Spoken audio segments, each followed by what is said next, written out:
Okay, go live.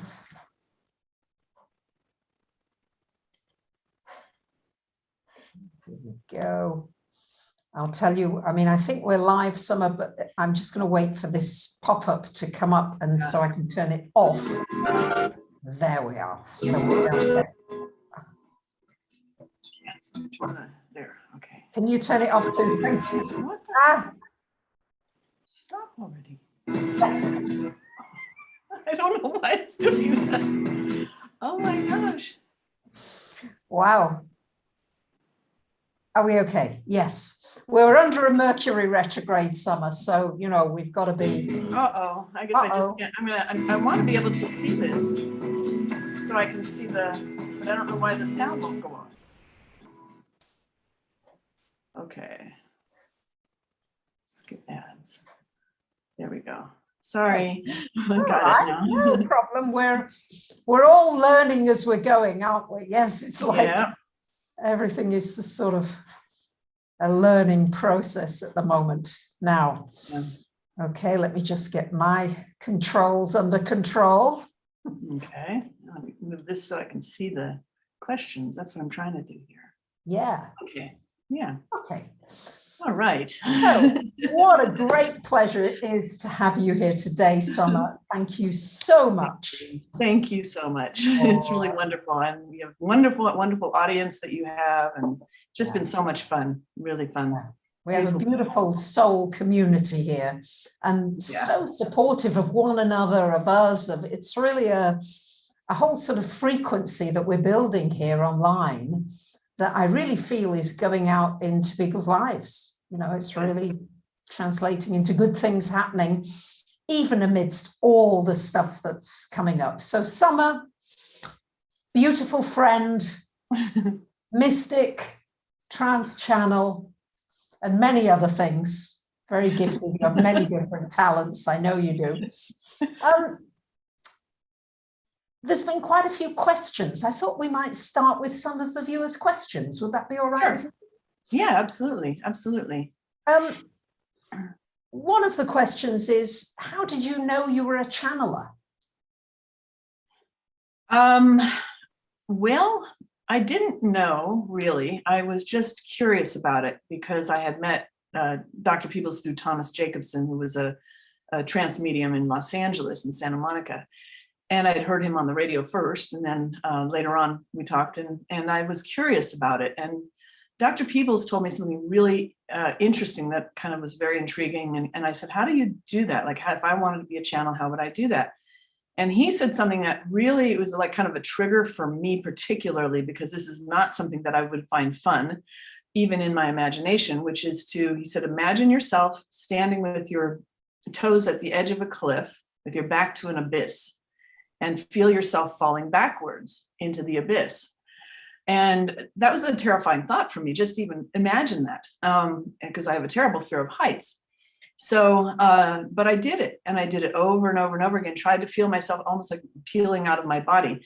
So I didn't really know that I could do it until I did it. I really just practiced. I'm self-taught, but there was one indication that it was probably 1988 or 89.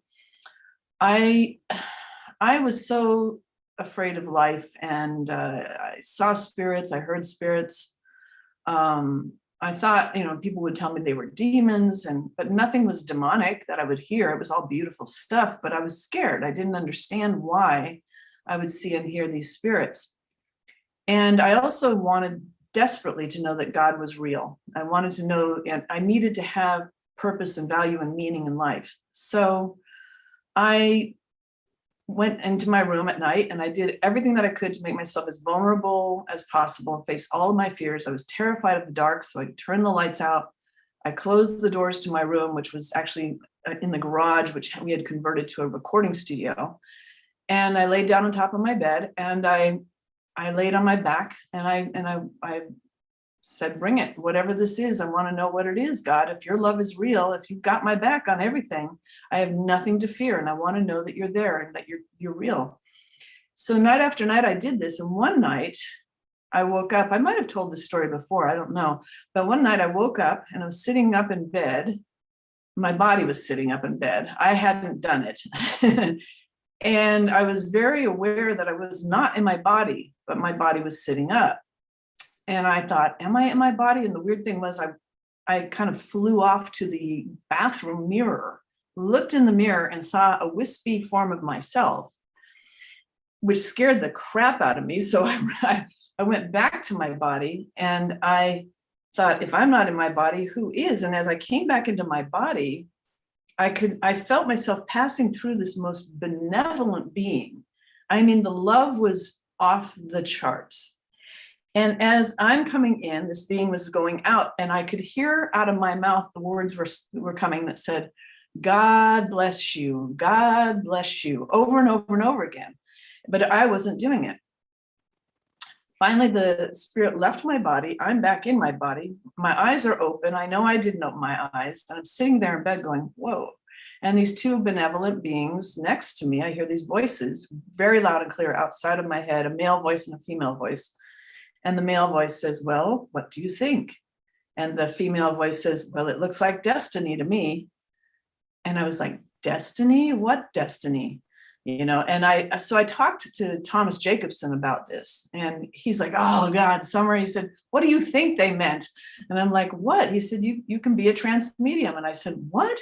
And I was like, I didn't want to do this. I didn't want to do it. I didn't want to do it for a living anyway, but then I was curious about it because I just wanted to know, could I do it? So that's my long answer to a short question, but it was, you know, not until I did it on December 4th of 1994 that I knew I could actually channel. It was just, you know, but that indication of it, it obviously happened to me without my even knowledge of it until I came back into my body that night, you know. Yeah, it's been fun. Wow. And would you say you practiced for that channeling experience? Oh my gosh.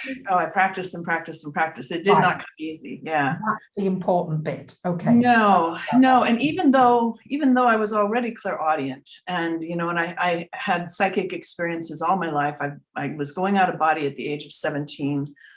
You know, I mean, I saw UFOs and extraterrestrials. I mean, I had all these experiences.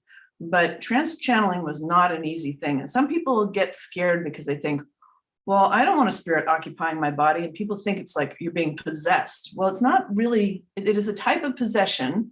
But what I will say is it is being possessed by love. And it's really a mutual thing because you have to reach out with love and increase your vibration of love in order to connect with these beings who are, you know, off the charts in their ability to love and that sort of thing. So, and the process has taught me how to love the unlovable, you know, and people I would never have loved before. So, because in order to channel for anybody, I have to love them. I have to care about them. And every once in a while, somebody would be on the other end of the phone or come over to my house that I didn't resonate with, you know. I was like, oh God, I don't want to do this. You know, I don't want to have to channel. But by the end of the session, I would just feel this love for them. And I felt so embracing of them, you know. It's been really a process of growth for me, which I mean, I have to say that's what I was looking for. I wanted to grow. And I'll tell you, in this process, you're going to bump into yourself everywhere you go, and your fears, expectations, and you're not going to get away with anything. You're called on your stuff. There's no white lies that slip under the radar or anything, you know. It's like, no, got to stay in integrity. Like, oh. Wow. So you did practice. You did really work at this, would you say? Very much. Yeah. For 6 years, I think it was that I practiced and practiced. I mean, obsessively. Like I would go to work and I was working at my family's recording studio, and I came home, and maybe, you know, later, I guess I was a graphic designer and stuff like that. But you know, I'd come home and I had a baby, my baby girl, and I'd play with her, and then I'd put her to bed, and then I would spend 4 hours practicing.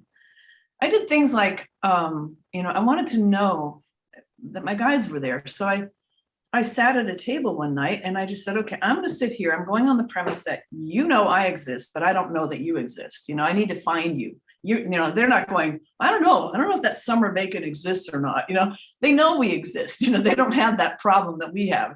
So I sat at the one side of the table and I said, I want spirit to sit on the other side of the table. And I just stared. I stared and stared. If you've ever done those magic picture books where you stare at the picture, and if you stare at it the right way, the picture pops out in 3D.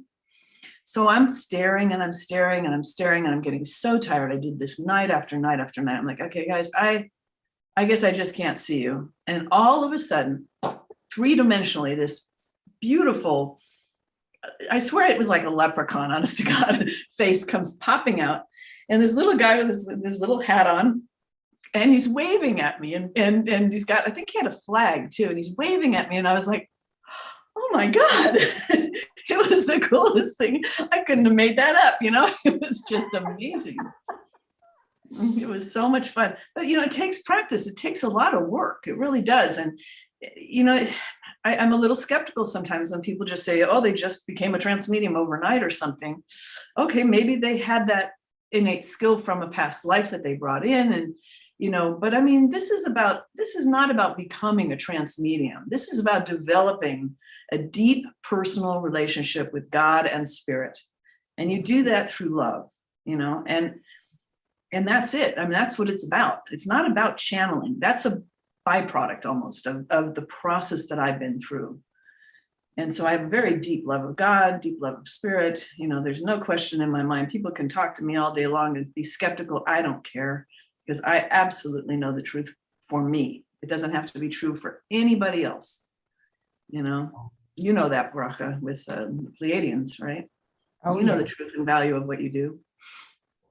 You just know for yourself, and some will like it and some won't, and that's okay. Exactly. It's an adventure. It's fun. It is. It's an adventure. Somebody's asked, have you ever prepared for a channeling experience and had no response at all? And I think you've really answered that, haven't you? Have I prepared for it and had no response at all in terms of professionally when you were doing it? Has that it's funny. I've never had a moment where Dr. Peebles wouldn't come through, but I had one experience where this dear friend of mine came over to the house to have a session. He had paid for it. And I went into trance. Dr. Peebles spoke to him for maybe 30 seconds. My sessions usually went for an hour, maybe 30 seconds, and left. And I said, oh my gosh, what happened, to my friend? And he said, nope, that's exactly what I needed. That was it. And he holds up this notepad where he had about 50 questions he wanted to ask Dr. Peebles. He said he pretty much answered every single one of them in that 30 seconds. It was like, that's all I needed to know. I'm like, oh my gosh, So that was the most unusual one. And of course, when I channeled dearly departed loved ones, that was amazing, which I did for free for 3 years, because I went into this professionally, kicking and screaming. I just did not want to do it as a profession, but I would channel dearly departed loved ones. And that was really, really quite an extraordinary experience. I loved that, because I was in some ways more aware of what was going on. And I could feel it. It was like I was like a puppet. And so I could feel the transformation of my body. I could feel the spirit come in, because it was full body channeling. And they would actually move and do things that they did in their life on Earth. So like, they would display physical attributes that they had if I was channeling for someone. And it was just, that was really, really kind of cool. But that's another area that is a little bit, it's difficult, because when you channel a dearly departed loved one, or if you do any kind of mediumistic work in contacting the dearly departed, people can get very obsessed about that, because now they've got mommy coming through every week or whatever, and I had one gal in England who wanted to talk to her mom all the time about, oh, where did I put my checkbook, mom? Where did I leave it? And all this stuff. And when I quit doing that dearly departed loved one channeling stuff, she got really angry, really upset, and said, oh my God, now it's like I have to experience my mother's death all over again. And it was like, wow. Oh my God, I had no idea, it's just, wow. Yeah. Wow. That's amazing. Yeah, but it was fun. One of my fun moments was channeling for this guy. his wife said something like, you don't sit out on the front porch and drink lemonade and eat goldfish crackers anymore. And she says, you're drinking Tang. And he goes, I know, I can't drink lemonade because it reminds me of you. But they used to drink lemonade and eat goldfish crackers on the patio. It was so sweet. Wow. So for somebody just starting out with the channeling, it really is a question of practice, isn't it? Really being committed. Yeah, it's really a matter of committing to that relationship with God and spirit. It's a commitment, it's definitely not a one-way street. They're not going to just jump in your body and make it all easy for you, because you're here to grow. So it's about opening yourself up to receiving light, love, inspiration, truth, and reaching beyond the confines of the earth, the body, and the mind. And really staying in that space and holding that space. A channel is like an electrical outlet, and the electrical outlet has no judgments about whether you're plugging in a toaster or a computer, or it doesn't go, oh no, not the printer, It's just there holding a space. And that's really the way that I approached trance mediumship, is just to hold that energy and see what happens, So I really wanted to channel Dr. Peebles.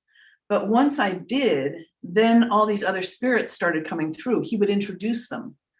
And that went on for 3 years. And at the end of that time, he said one day, okay, your training is done. And I thought, I didn't even know that was training. And then he said he was going to be the one to come through exclusively. And I just was like, no, I don't want to do that. That for me. I didn't get away with it. You can't quit your calling, Wow, that's great. Thank you. Somebody's asked here, can Dr. Peebles explain God's plan for the world? How can we get out of the mess that we're in into a more loving world? Yeah, well, the thing that he says repetitively is that this is a school called Planet Earth, and you're on this planet, as an education in love, learning how to love and be loved, and there's a variety of ways to do that. So you might come to the planet and say, I'm going to be an atheist. I'm going to come to Earth and not believe in God at all. Or I'm going to come to Earth and I'm going to be a bank robber, and because I think money is love, and I want as much money as I can get and accumulate and acquire as much as I can get, because that's love to me. But then you go, oh, that didn't work. Being an atheist didn't work. You try on all these different, attitudes and posturings and things like that when you come to Earth. And so right now, the period of time that we are here by choice. And he often says that we are here because, as light workers, which I'm pretty sure everybody who's listening today is a light worker on some level. You wouldn't be here if you didn't care deeply about life, about spirit, about, understanding what this is all about. So our job is to keep the love going, keep the light shining brightly, pray for our enemies. Why? Because people that we don't like, or people who are doing things, if you're anti-vax or whatever it might be, pray for the people who are pushing it on you. Pray that they open their hearts to understanding that you want your freedoms. There's lots of ways in which you can work with this energy, and it's really ultimately not necessarily about the world exterior to you, but the world that you're creating on the inside of yourself during this period of time. I can say that, you can, I'll use my mom as an example. She was really extraordinary. She passed away in 2012. In Los Angeles, where I grew up, we had all kinds of serial killers, back in the day, back in the 70s. There was like some Night Stalker and I forget what they were all called, and my mother, and I'd be listening to the news. I'm like, oh my gosh, we need to lock all the doors and windows. And my mom would be the one who would go and open the door and leave the sliding glass door open all night long. And I'm like, Mom, why? What are you doing? She said, well, I want the fresh air in here. That was her focus. I said, but what about the Night Stalker? What if they come in and kill us? And she says, oh, honey, she said, if they're meant to kill us, they'll kill us. They'll find a way to jimmy that door open or whatever. It's going to happen one way or the other. She said, but right now I want my fresh air. And it's sort of, that's the sort of thing that we're being called to do in a time period that's very, very difficult, is to remember that you can create your reality on the inside, even if everybody around you is sad and angry and unhappy and all this other stuff. It doesn't take much to just close your eyes and really think of something beautiful and happy. Remember it, feel it inside of you. Go to your happy place inside. And a lot of times what happens when you do that, for example, if somebody is in a rage around you, you can either engage with their energy, plug into it, channel the rage if you want to, or whatever. You can plug into it, engage with it, or you can just stand back and become a little bit objective and listen. And when you get to that place where you're just listening objectively, and that's giving love to them. And eventually they can't get their claws into you. And eventually you probably will see that person will calm down, become more peaceful, and suddenly maybe even go, yeah, you know what? I don't even know why I was talking about what I was talking about. It doesn't really matter. You're helping to dissipate that energy. And we're doing it in a way that has a tremendous ripple effect out and into the world. This is not about everything coming out all hunky-dory and we all live happily ever after. Maybe, today, tomorrow, if it would just all stop and go away. We're a collective consciousness here on Earth, and we need to collectively create a new reality of love. How do you do that? By stopping being angry, stopping hatred. You can't. Really, there's a saying that war is the opposite of peace. War doesn't create peace; it's the opposite of peace. In order to create peace, we've got to become that. Each one of us individually. The only one you have real charge over is yourself.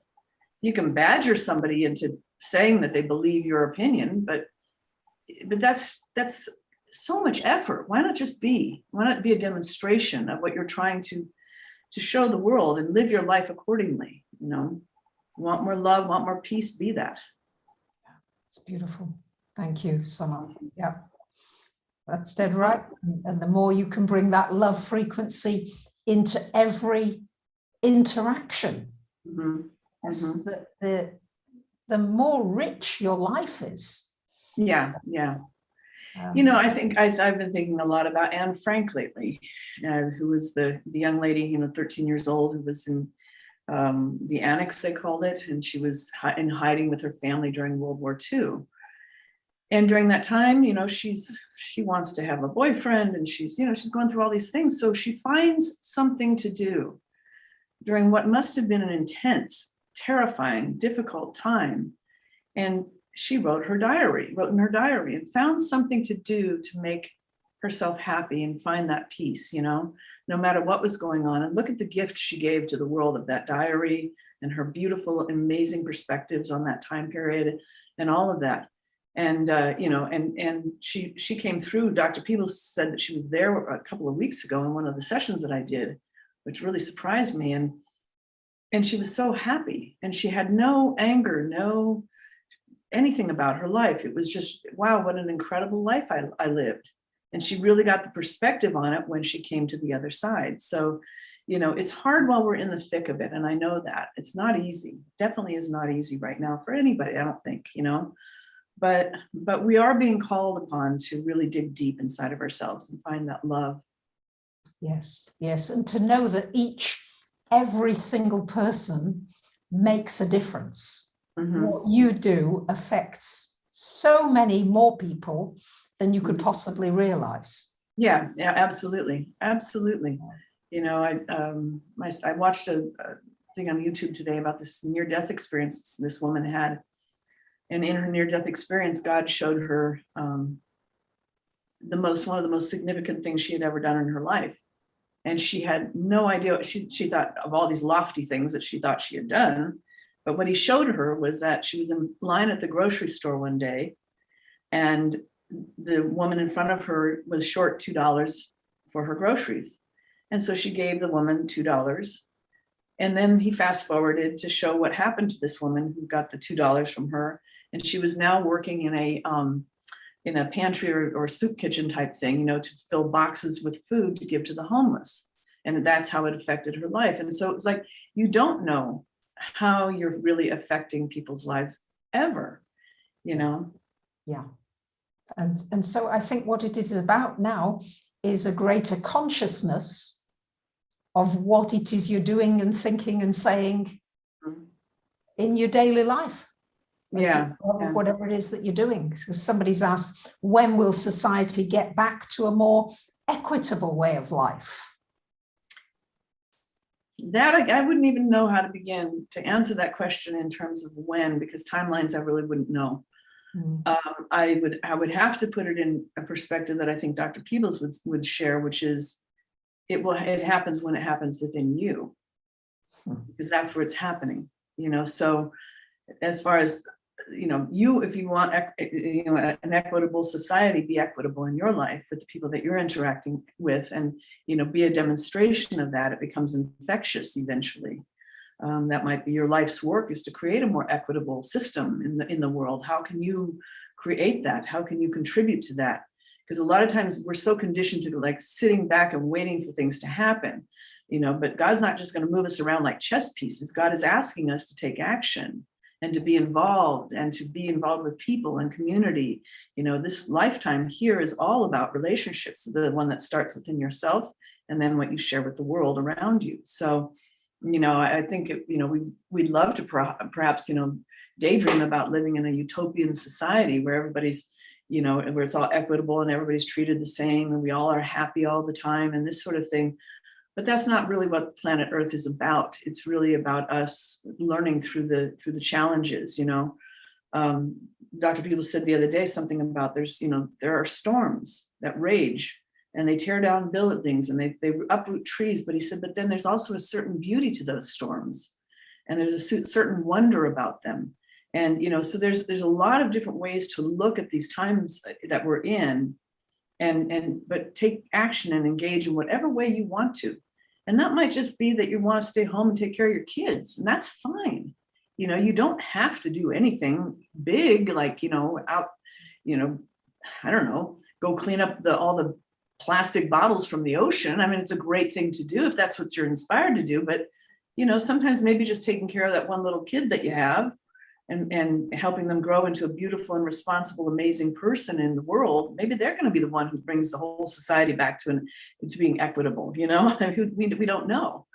So, yeah. But that's the thing, is like to kind of fall in love with all the perspectives. You know, it's what Dr. Peebles calls the unity and the diversity of life. You know, we're bouncing things off of each other all the time. And when I was little, and I've been thinking about this a lot lately, I wish people would look up more. People don't look up. And I don't mean like look up to God, but even just look up at the sky and then really look beyond the sky. And as you do that, you know, what's beyond our atmosphere? Well, there's outer space. And then what's beyond that? What's beyond our galaxy? What's, you know, however our solar system, and you just keep expanding your consciousness, and you start to realize, look at the possibilities that are endless in our universe and how vast it is. Does it end? If you find the end of the universe, what's beyond that? It doesn't. I mean, it can twist your brain, but it can also really open your heart to knowing that, yeah, you know, there's more than meets the eye. Yes. You know, we humans are pretty narcissistic, I think, sometimes, thinking it's all about us. You know, we're the only things alive in the universe. You know, I just think it's so silly. I really do. That's great. Thank you, Summer. Yeah, it's beautiful. Open the perspective. There are so many possibilities. There are so many different ways of acting and responding and behaving. You know, yeah.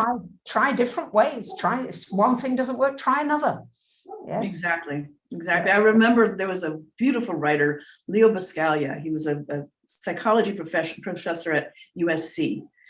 And he talked about this girl who came to class. She was one of his best students, but she always sat in the back row, and she would take copious notes, and she would come to his office and have some conversations every once in a while.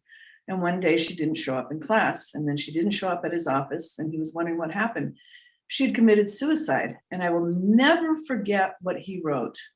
She committed suicide, but she could have made a pizza. Wow. And I just thought that was so profound. Wow. And that's really what we have. We always have alternatives. Yeah. So, yeah. Wow. Oh, Stoyan, I love you so much too. That's so sweet. You see that there? Thank you so much. Oh, Yeah. that's so nice. You guys are awesome. Can we give a shout out for Lucy? Yeah, yay, Lucy. For Jimmy, who is helping as a moderator today. Wonderful Jimmy. Thank you, Jimmy. There. I'm not sure who else is on because I've been really focused with you very much, Summer, but really shout out to everybody who's just so supportive in our community. Yeah, really. Yeah. It's just so beautiful. Thank you all so much. Yeah. Thank you. So a question that comes up a lot is, what are the Chem Trails and what are they being used for? I personally think that, well, okay, so I've seen them very much, and I used to look out my window in my house that I used to own, and I would see these airplanes going overhead, and they would create these grids, in the sky. And I sat at my computer all the time, so I was watching these grids, and they would just be static. They would stay there. They didn't move. And I thought, well, those aren't contrails. And then I would watch these grids start to expand and turn into clouds. And then we'd have rain, and then the sky was washed away blue again, and this cycle would start all over again. One time here in Sedona, we can have some really incredibly crystal clear blue skies. And I remember driving along, and I looked up, and I saw just out of the whole sky, this one little itty bitty like white dash mark. And I'm looking, I don't see airplanes, I don't see anything. It's not a contrail, it's just sitting there. And all of a sudden this thing popped like popcorn and turned into the cutest little white fluffy cloud. And that's when I decided, now I really do believe in chemtrails. I think that what Dr. Peebles said years ago, and this is many years ago, about 10, 15 years ago, was that they were being used originally for creating coverage for military bases. And, and not necessarily to control the weather and that sort of thing, but to cover military bases. And so it's kind of a military thing they were starting out to do. And I truly believe now that it's to control the weather. I mean, absolutely, I see it happen in Sedona all the time. And I think there may be some benevolent reason for it, and there may be not so benevolent reasons for it. The benevolent part of it might be that, because of whatever climate change, if there is climate change, and we're getting too much sun and that sort of thing, that maybe they are trying to save the planet by covering it with clouds or that sort of thing, or to, keep us from going into I don't know what kind of an age we would be going into, but, but I also think that there are other reasons for it, because Dr. Peebles said that it was also something that they were looking at using to, and please understand, these are from the spiritual perspective. I'm not a scientist or anything else. So these, this is what I know from Dr. Peebles. So, and there's a little bit of conjecture on my part as well as to what it is. But he said that they were also doing that as a way to inoculate everybody. If there were to be, say, a chemical warfare or something like that, to quickly inoculate everybody against a virus or something. So, these are things that, like I say, he said 15 years ago, and of course, these chemtrails are getting much more. I don't know. Their science is quite advanced now. So, but I absolutely 100% believe in them. I even went to the city council here to talk about that, and they laughed. They just laughed, like, ha ha ha, this is just a bunch of woo-woo new age stuff, It's like, wow, okay. Don't look up, whatever you do, you might actually see it happening. Yeah. There's a lot to come out. I mean, I've watched those jets actually spiral around to make spirals. And I've actually seen them flip over, as they're creating those trails. It's interesting.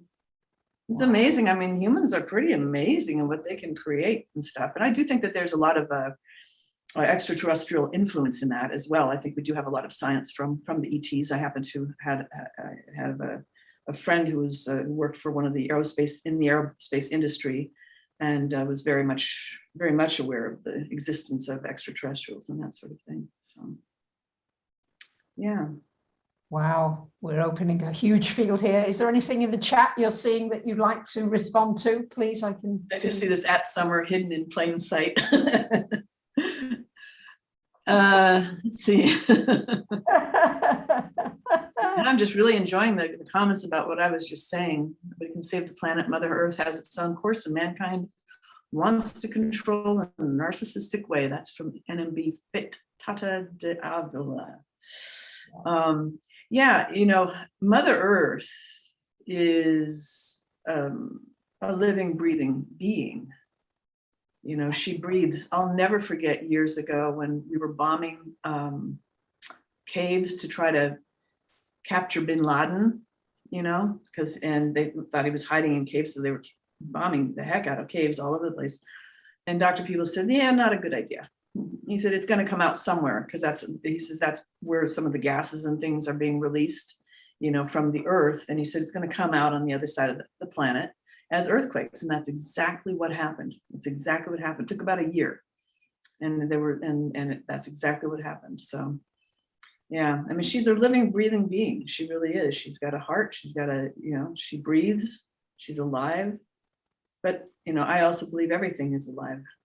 Yes, yes. Because everything has energy. You know, even my tea, it is tea. It says this is probably champagne, but does it taste? But it is tea.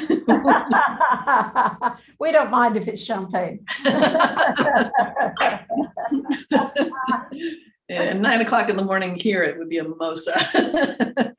You could pretend you're in Greece. There we go. Oh, yeah. Okay. Oh, that's great. Oh my gosh. What does Dr. Peebles think about 5G? That's from Nunzi. That's cute.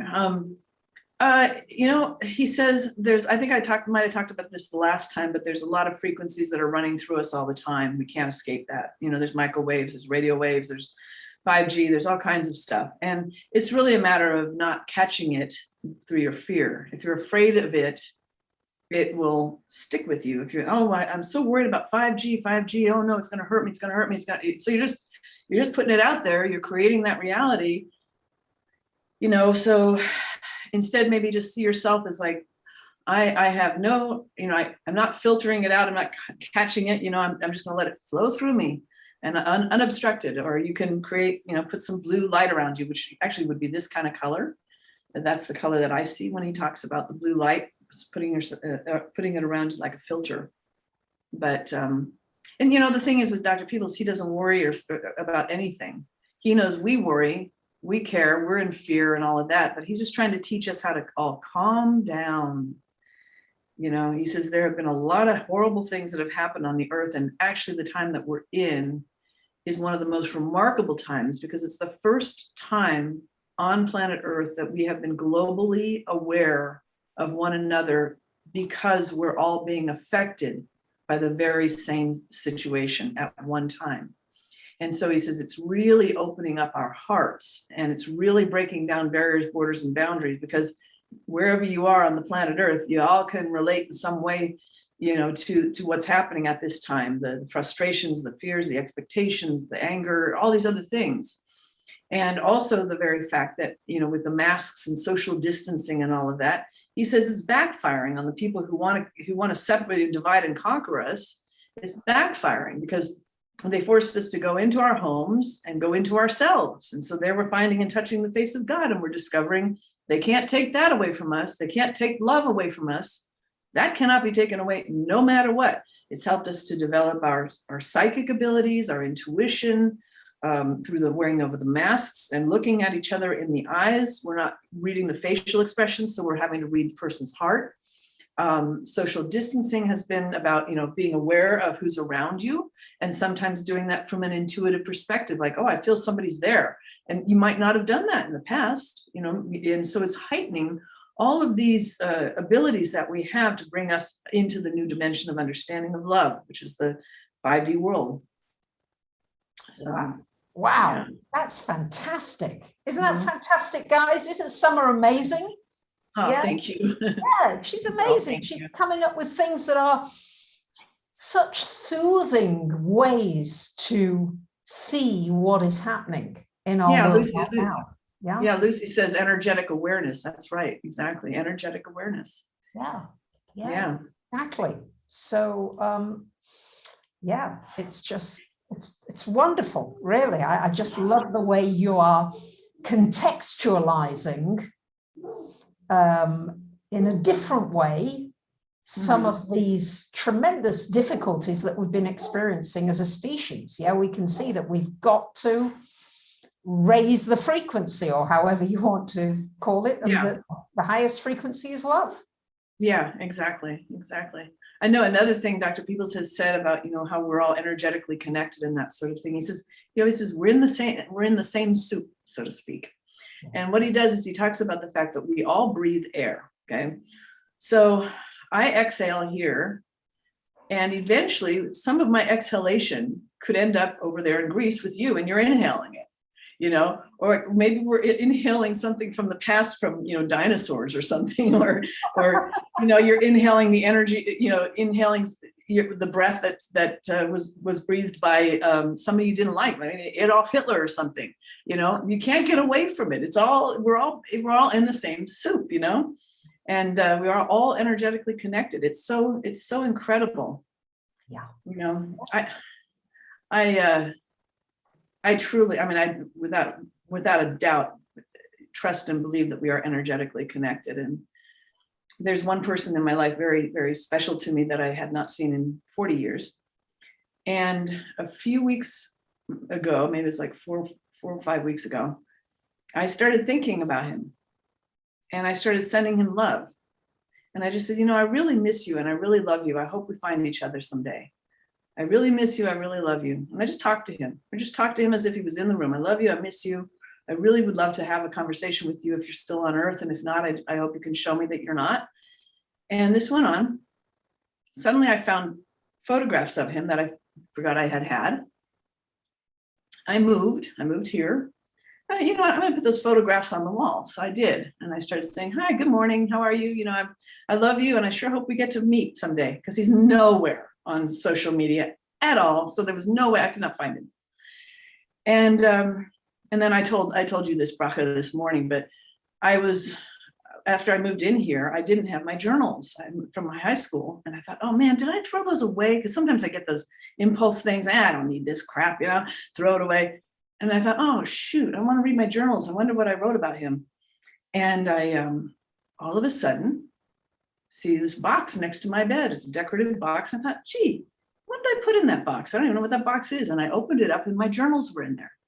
I pull out a journal, and I sit down in my kitchen while I'm waiting for food to cook, and I'm reading my journal about him, about this wonderful person who was in my life. 2 minutes later, my brother calls me and says, you'll never guess who I just talked to. And it was this guy. So we now have had our connection through email and one phone conversation. And it's just fantastic. It's so healing, but I was bound and determined. And it happened with another friend of mine as well. I did the same thing. I just thought about him, and I'd really like to know, because I was just curious, what happened to these people? Where are they now? So it's been really healing. Wow. Isn't that beautiful, Summer? Yeah.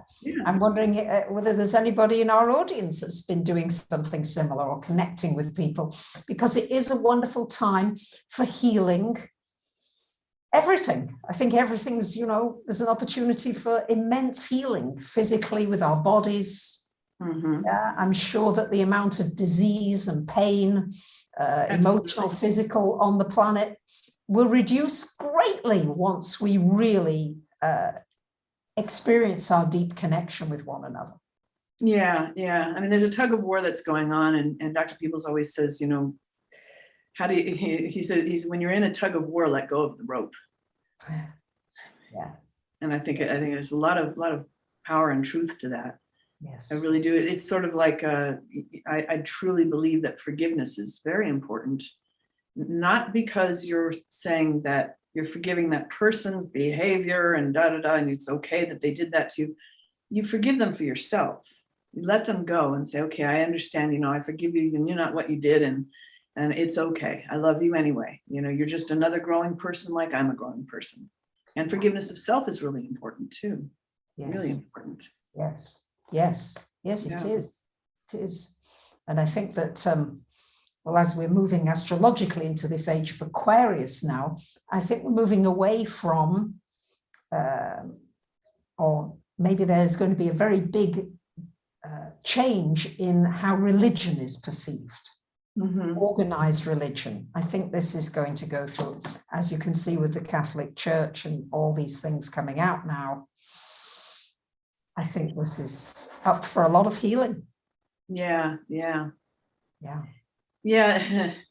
have sort of an odd story to share about the Catholic Church. Did I ever tell you this one?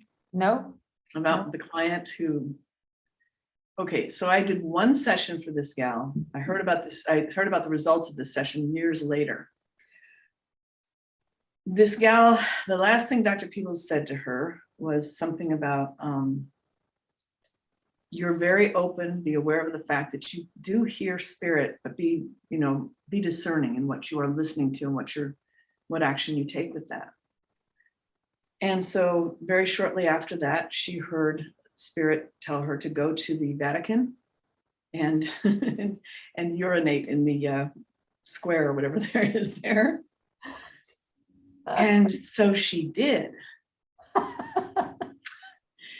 And honest to God, right after that is when all of this stuff started coming out about sexual abuse and all kinds of things.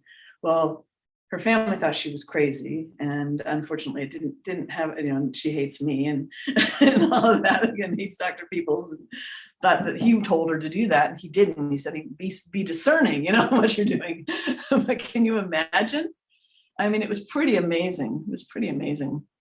Yeah. And I thought, gee, maybe she just kicked that off energetically. I mean, we're talking about energetics and that sort of thing, and that one little movement might have really triggered off this whole thing, that just opened it up, And I think religion is changing. I really do, and I think it's going to become more heart-based. I certainly hope so. I was a born-again Christian, so I can talk about this kind of stuff because I drove everybody nuts. I thought Satan was in my lunch meat. I mean, I was such an evangelist. Oh my God. A year of hell on earth for my family and friends. I can tell you that. It wasn't nice. It wasn't nice, but but I do see Jesus. I talk to Jesus, but Jesus is about love, and that's it. No judgment. Jesus is not there judging you or anything. Jesus is just loving you as we should be loving each other. That's what I believe. So yeah. Wow. Profound stuff. I love the way you weave in funny stories, profound stories, shocking stories. Pleasure. I never know what I'm going to get with you, and that's so exciting. The double Gemini that I am. Yeah, you're fascinating. Yeah. So, well, I always say if I'm crazy, you want to come with because it's a lot of fun.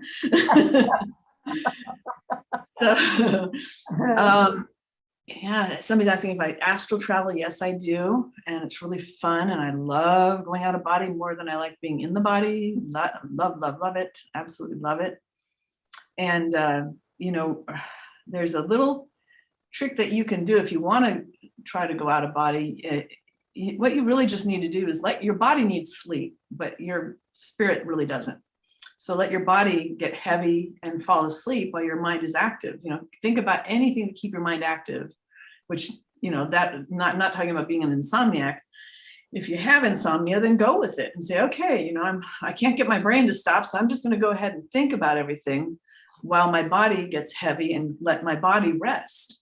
And then you might start to feel yourself peeling out of your body. It's a weird sensation, really strange when you do it, but it's there. Then it's all of a sudden, it's this really fun thing, but you can direct your thoughts and, as to where you would like to go and that sort of thing. I mean, I've gone into I always go into other dimensions and that sort of thing, but I've then found myself walking through walls. I remember going out through my window one night and I was outside and I could see other people who were out of their bodies. And I could also see the javelina that were in the yard, these beautiful, they're not pigs, they're actually giant hamsters, basically. They are or guinea pigs. And I saw them walking through the yard, but I also saw spirits walking around who were out of body. So Wow. Yeah, I had an out-of-body experience with the actor Jim Carrey once, which was really, really, really fun. And I didn't even know who he was. Yeah. And we went and he said, let's go scare your dad or something. And I said, oh, okay. So we came over to my dad's house and went, because see, my dad is up all night long a lot of times. And so we went right up to my dad and we're going, boo, boo. We couldn't get to him. It was so fun. I was cracking up like, this is a blast. Oh, that is so funny. I love that. Yeah, but I really love going out of body, and I've really worked at it. A cup of coffee, of organic coffee, with a tablespoon of prune juice taken before bed can help to trigger out of body experiences. Really? Mm-hmm. Coffee and prune juice. Okay. Yep. Wow. 1 tablespoon of prune juice in a cup of coffee. Yeah, it actually tastes pretty good too. Yeah, Kind of weird, I would yeah. imagine that does taste nice and sweet. Yeah. Yeah. Jesus is you, you are Jesus, says Nicholas. Yes, absolutely. That's it. I am within you, you're within me. We're as one in God. You know, you could say that to anybody. We're as one. It's all happening on the inside of us anyway. Yeah.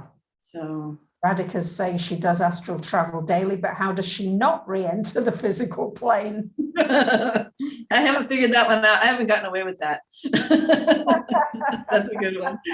Yeah, no, it was the one night that I was really despondent last year, and I said, I don't want to do this crap anymore. You know, I just, you know, I want to go home, take me home, beam me up, and they wouldn't let it happen. And I was taken out of body, and I was at a panel with all these spirits around who, you know, they were part of the Universal Alliance for Global Peace, and they said, we need you on Earth. You know, I was like, oh crap, okay, I'll go back.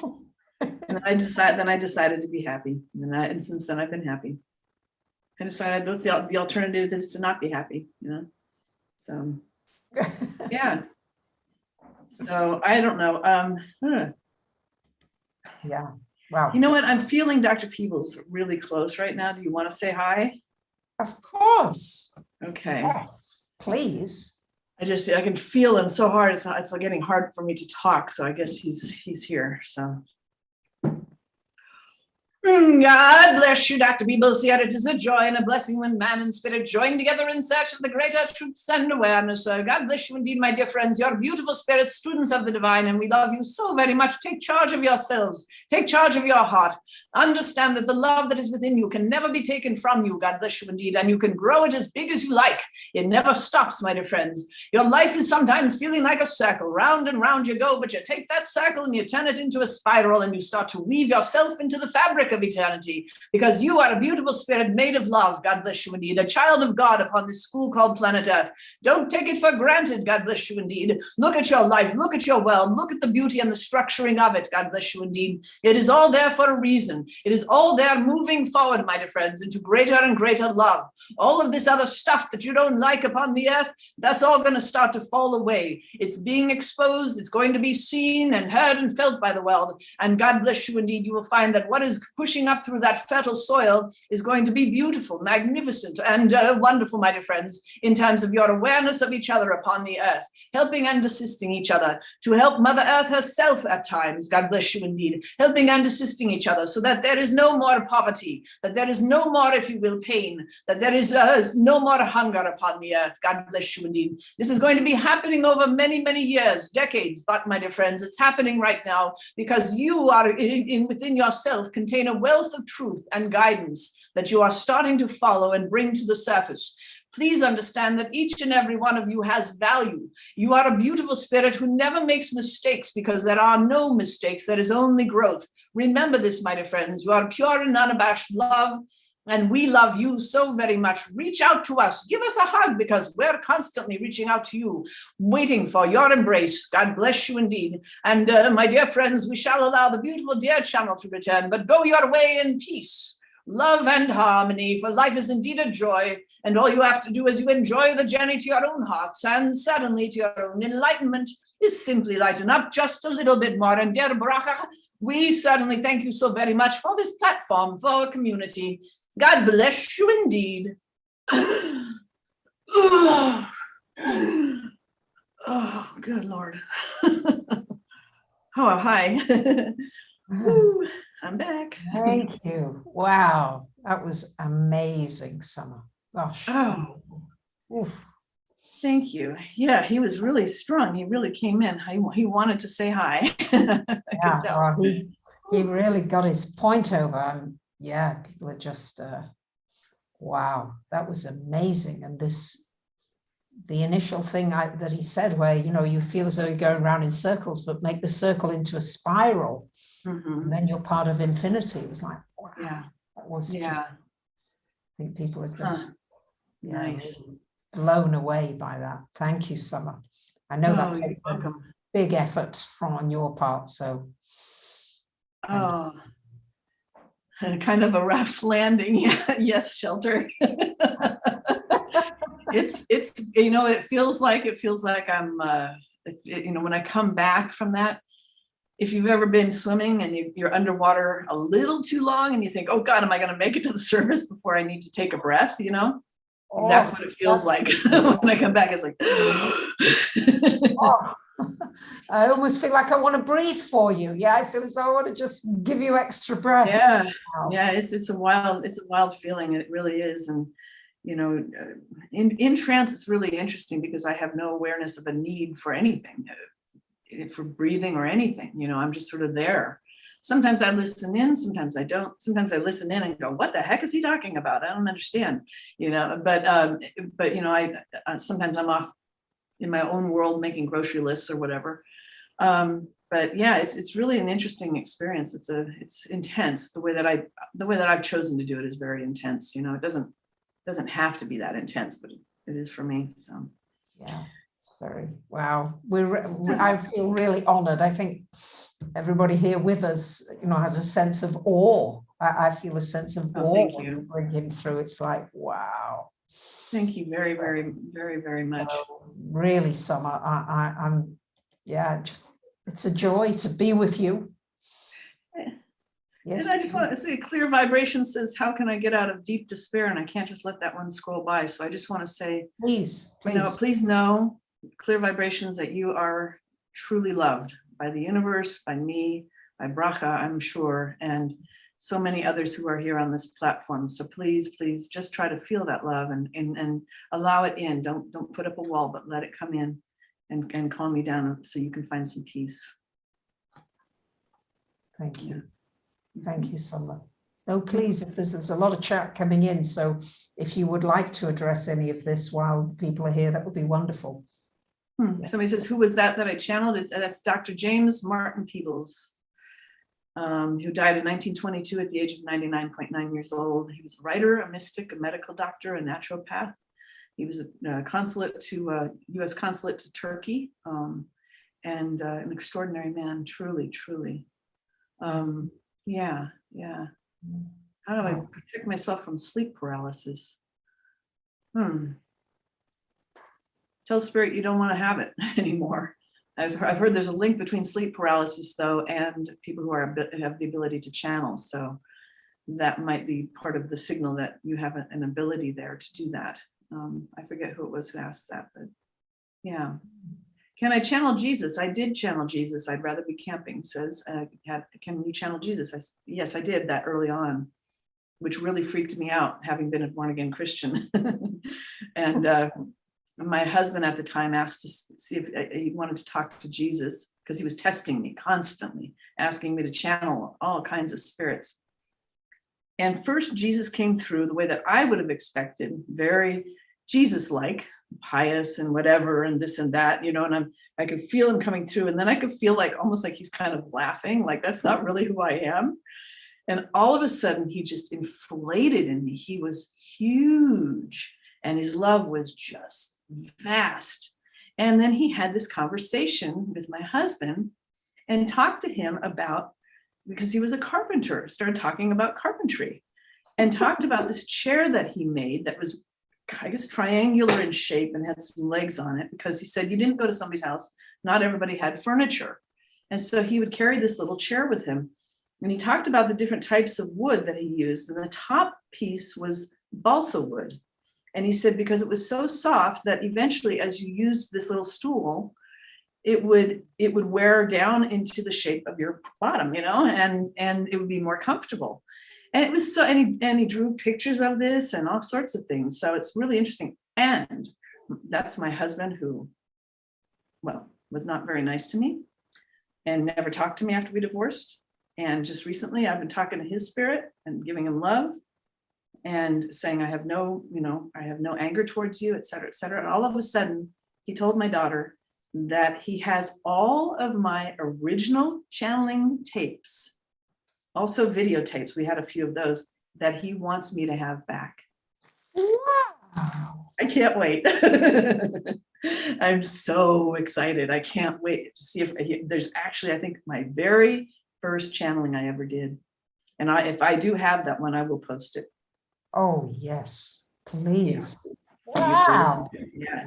Isn't that awesome? I mean, so that was a huge breakthrough. Huge. That's the only kind of thing that he's done since the divorce. That's the only communication I've had really since the divorce. Amazing. Yeah. Really healing.